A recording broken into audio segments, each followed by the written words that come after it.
African Americans. The first African slaves arrived in Virginia in 1619. The slave trade continued until the importation of slaves was banned in 1808. Slavery continued in America and finally ended with the Civil War. In 1863, President Lincoln issued the Emancipation Proclamation declaring all persons held as slaves were freed. After the war ended, the 13th Amendment was passed in 1865, abolishing slavery. However, African Americans still faced grave segregation and racism, even with their freed status. Between 1865 and 1957, many laws such as the Jim Crow laws were passed to keep the African Americans from voting or being equal citizens. In 1896, Plessy v. Ferguson established the idea of separate but equal, furthering the African American second-class citizen status. This was finally overturned in 1954 by the Brown v. Board of Education case that declared segregation in public schools unconstitutional. African Americans began to really fight for their rights beginning in the 1950s.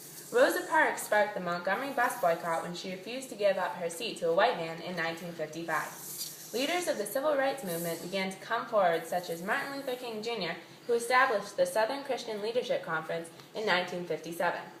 Also in 1957, the Little Rock Nine were the first African-American teenagers to be integrated into an all-white high school in Little Rock, Arkansas. They faced many challenges and had to be escorted by the National Guard.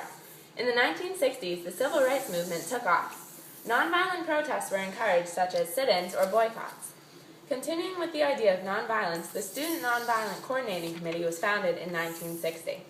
In 1961, the Freedom Riders rode state buses into segregated states to test the boundaries of the new laws that were supposed to end segregation on interstate buses. Martin Luther King Jr. was arrested in 1963 and wrote his inspirational Letter from a Birmingham Jail.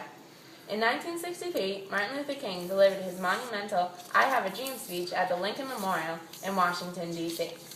In a huge step for African Americans, voting rights, the 24th Amendment abolished poll taxes. This way, no one had to pay money to vote, helping out the poorer African Americans. In 1964, radical leader Malcolm X broke with the Nation of Islam. He had first sought black supremacy, but then, after joining the civil rights movement, he began to focus on equality. However, he still emphasized black self-determination and self-defense. Sadly, Malcolm X was assassinated on February 21, 1965, by members of the Nation of Islam. Congress passed the Voting Rights Act of 1965, making literacy tests and poll taxes illegal. The civil rights movement began to shift to more extreme and violent tactics. The militant Black Panthers were formed by Huey Newton and Bobby Seale in 1966. On April 4, 1968, Martin Luther King Jr. was assassinated outside of a hotel in Memphis, Tennessee. 7 days later, President Johnson signed the Civil Rights Act of 1968, prohibiting discrimination in the sale, rental, and financing of housing. Existing civil rights laws were strengthened when President Bush signed the Civil Rights Act of 1991.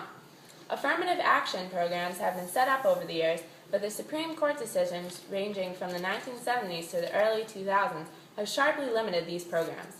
Since 1969, illiteracy has been eradicated in the younger African American generation. The U.S. Census of 1998 shows 89% of African Americans have graduated high school and 14% have bachelor's degrees. From 2002 to 2011, African American owned businesses experienced the largest growth in the number of businesses among minorities. Condoleezza Rice was the first female African American Secretary of State under the Bush administration. In 2008, the first African American president, Barack Obama, was elected. Today, African Americans are equal. The end.